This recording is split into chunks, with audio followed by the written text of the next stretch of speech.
बिस्मिल्लाहिर्रहमानिर्रहीम अस्सलाम वालेकुम। मैं हूं अदील वड़ाइच। वतन को नाकाबिले तस्खीर बनाने का एक और संगे मील अबूर हो गया है। पाक फिजाइया का बड़ा कारनामा है कि JF-17 थंडर तैयारे का ब्लॉक 3 ना सिर्फ तैयार कर लिया गया है बल्कि इसकी रोनुमाई भी हो गई है। 23 मार्च को जो फ्लाई पास्ट होगा उसमें ये जो ब्लॉक 3 है ये हिस्सा लेगा। कितनी बड़ी कामयाबी है। और ये जो तैयारा एक ही वक्त में 15 अहदाफ को निशाना बनाने की सलाहियत रखता है। ये दुश्मन के लिए कितनी परेशानी की बात है, परेशान कुन बात है। और पाकिस्तान के दिफा में ये कितना बड़ा एक एडिशन है। बात करेंगे सुमैरा खान साहिबा जो कि डिफेंस के मामलात पर रिपोर्टिंग करती हैं और इनका अपना यूट्यूब चैनल भी है सुमैरा खान के नाम से। बहुत शुक्रिया सुमैरा साहब, आपने वक्त दिया। ये बताइए कि ये कितनी बड़ी अचीवमेंट है, पाक फिजाइया का कितना बड़ा कारनामा है। इसमें तो कोई शक नहीं है अदील, बहुत बड़ा कारनामा है। पाकिस्तान अपना इंडिजिनसली फाइटर जहाज दुनिया में बनाना एक बहुत बड़ी कामयाबी समझा जाता है। और ज्यादातर ये कामयाबी लेबल होती है तरक्की याफ्ता ममालिक के साथ। तरक्की पजीर ममालिक में पाकिस्तान वो वाहिद मुल्क है जो इंडिजिनसली फाइटर जहाज खुद बना रहा है। और चीन का इसमें इश्तिराक शामिल है, नो डाउट। लेकिन लोग अक्सर ये भूल जाते हैं, जैसे अक्सर भारतीय लॉबी, अब यकीनन ये वीडियो देखने के बाद आपके भारतीय नाजरीन जो है वो मुझे बहुत सारी गालियां देंगे इसके नीचे, लेकिन हकीकत यही है कि वो अपना 83 बिलियन भारतीय रुपया डबो चुके हैं। अभी रिसेंटली मोदी जी ने ऐलान किया मजीद तेजाज के लिए। तो ये वो समझते ही नहीं है कि ये कितनी बड़ी कामयाबी है कि उससे कहीं ज्यादा कम पैसों में पाकिस्तान जो है अपना इंडिजिनसली डेवलप्ड जो है मल्टी रोल फाइटर जेट, ना वो ब्लॉक 3 बना चुका है बल्कि उससे पिछले वेरिएंट से बहुत कामयाबी से इंट्रोड्यूस करा चुका है।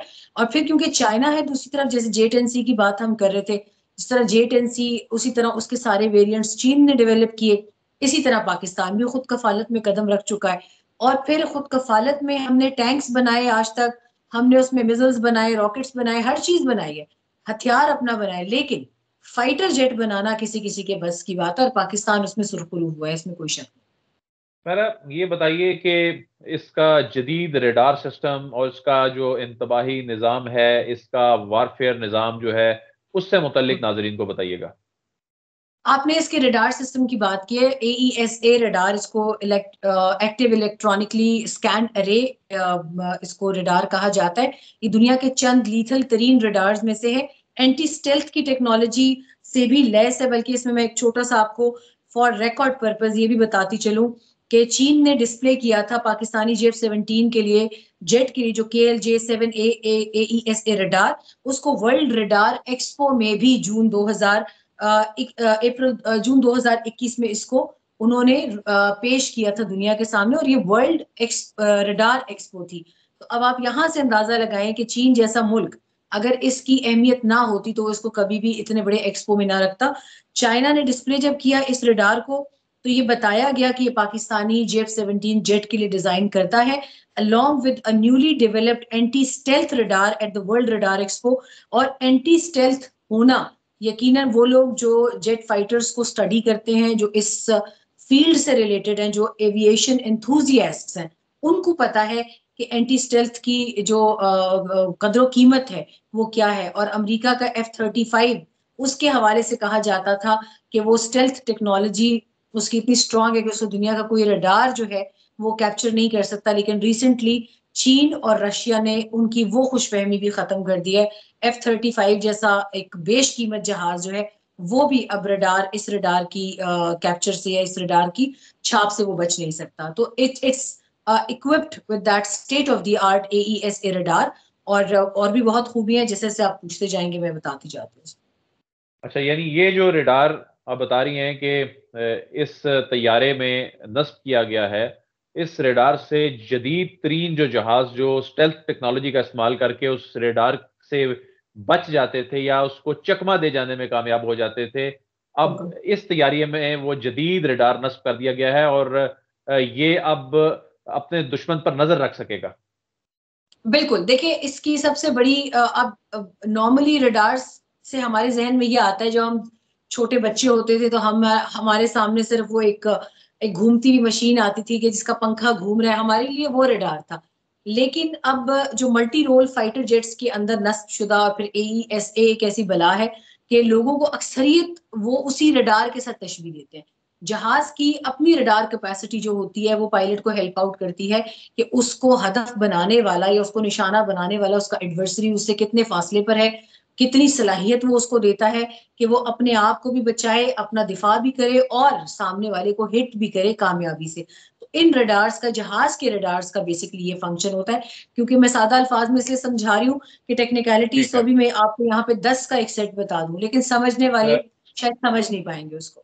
सुमेरा, ये बताएं कि ये ना सिर्फ फिजाई, जमीनी और जो बहरी जो अहदाफ हैं उनको भी निशाना बना सकता है, और बैक वक्त जी। 15 अहदाफ को निशाना बनाने की सलाहियत रखता है। ये हम्म। कितनी अहम बात है?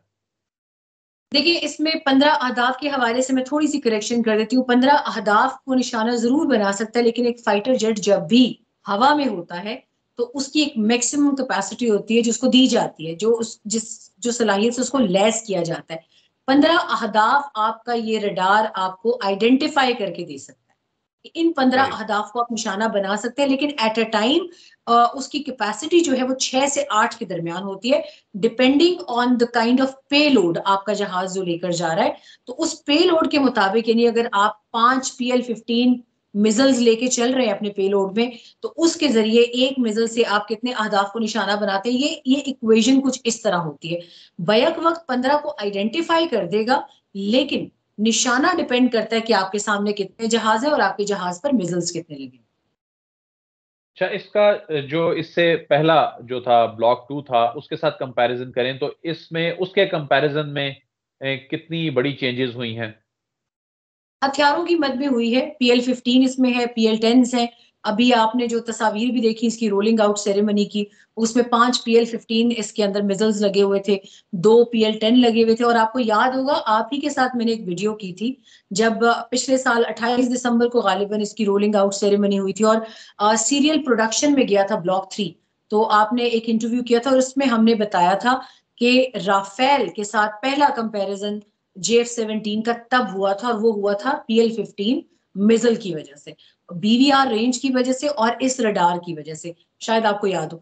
तो इसके जी। अंदर इन 5 लीथल मिसाइलों का होना और ब्लॉक 2 की निस्बत इसके अंदर तीनों सतह की जो लड़ाई है, यानी मैं एक मरतबा फिर इसको उर्दू में ही करने की कोशिश करूंगी। यानी इसको जमीन का हदफ हो, समंदर का हदफ हो या हवा का हदफ हो, ये उन तीनों को बहुत आसानी से और अगर आसानी ना भी कहें तो टैक्टफुली JF-17 ब्लॉक 3 जो है वो उसको टैक्टफुली हैंडल कर सकता है। सुमेरा, ये बताइए कि J-10C के हवाले से भी हमने आपसे बात की थी। वो भी एक बहुत बड़ी डेवलपमेंट थी, और अब ये जो ब्लॉक 3 जो है JF-17 थंडर का, ये आ जाना, तो ये पाकिस्तान के दिफाई निज़ाम के हवाले से बड़ी अचीवमेंट है। लेकिन उसमें तो ये था कि J-10C हम चीन से ले रहे थे, लेकिन इसको हम मुकामी तौर पर बना रहे हैं। तो अब ये बड़ी इत्मीनान की बात है कि पाकिस्तानी इंजीनियर्स जो हैं, अल्हम्दुलिल्लाह, वो इस काबिल हैं कि इतनी जदीद तरीन टेक्नोलॉजी से वो हम आहंग हैं, और दुनिया भी अब इसमें दिलचस्पी ले रही है कि यहाँ पर मुकामी तौर पर तैयार करदा हमारे जो तैयारे हैं, ये दुनिया की भी इन पर नजर है, और बहुत से ममालिक इन्हें खरीदने के हवाले से भी दिलचस्पी रखते हैं। ऐसा ही है, बल्कि इसके अंदर एक और अच्छी खबर ये है कि इनिशियली JF-17 थंडर का जो एक बुनियादी जो एक तख्लीकी उस वक्त ख्याल था वो ये था कि ये A5C 57P PG मिराज 3 और मिराज 5 को कॉम्बैट एयरक्राफ्ट जो पाकिस्तान एयरफोर्स के स्क्वाड्रन्स के हैं उनको रिप्लेस करेगी। लेकिन आप बहुत खुश होंगे और लोग भी बहुत खुश होंगे ये जानकर कि पाकिस्तान एयरफोर्स ने इन जहाज़ों से भी जान नहीं छुड़ाई, बल्कि इन रीबिल्ड फैक्ट्रीज में, मिराज रीबिल्ड फैक्ट्री में बहुत कामयाबी से उन जहाज़ों को भी ओवरहॉल करके साथ-साथ कामयाबी से चला रहे हैं और ये भी इंडक्ट हुए और फिर J-10C भी आया। फिर इस साल में आपने HU-9 system, air defence system भी डिप्लॉय किया। अब आप Z-10 जो ME हेलीकॉप्टर्स हैं, गनशिप हेलीकॉप्टर्स हैं, आप वो भी खरीदने जा रहे हैं। तो दिफाई लिहाज से ये साल बहुत बेहतरीन था और पाकिस्तान एयरफोर्स, उन्होंने ड्रोन्स की मद में विंग लूम 2 वो भी ऐड किया, शाहपर 2 ऐड किया और मैं शायद उसको अभी ऑन रिकॉर्ड नहीं कहती, लेकिन पिछले दिनों हमने शापर 2 का एक बड़ा खूबसूरत नज़ारा देखा भी है कि जिसने वाक़ई में थरथली मचाई है दुश्मन की सफ़ों में, चाहे वो ईस्टर्न बॉर्डर का हो या वेस्टर्न का हो।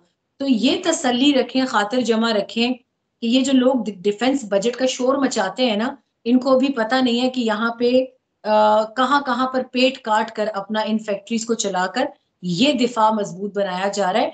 तो थोड़ा अदील आप लोग इनको एजुकेट करें कि मुल्की दिफा को मजबूत बनाना एक अलग बात है, पॉलिटिक्स एक अलग बात है।